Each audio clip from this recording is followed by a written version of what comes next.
हज के महीने 3 हैं।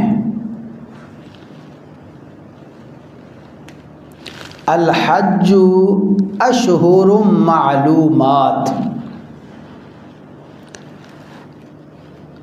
अफ़आल हज और मनासिक हज की अदायगी के लिए महीने मुक़र्रर हैं। शव्वाल माह रमज़ान मुबारक के फ़ौरन बाद शुरू होने वाला महीना हज का पहला महीना है और ये गुज़रने वाला महीना ज़िक़ादा हज का दूसरा महीना है। और इंशाअल्लाहुल अज़ीज़ आने वाला महीना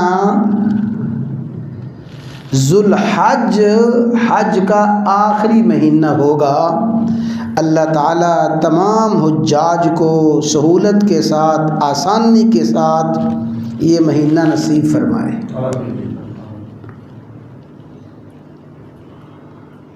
इसकी तफसीलात हैं कि 3 महीने होने का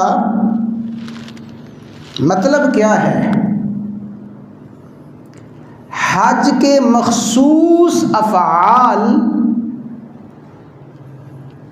और हज के मखसूस आमाल तो ज़ुल्हज्जा के 5 अय्याम में 8 ज़ुल्हज्जा से लेके 8, 9, 10, 11, 12 इन 5 तारीख़ों में हज के मखसूस अफ़आल अदा किए जाते हैं। लेकिन हज के महीने कितने हैं जी? 3 महीने हैं।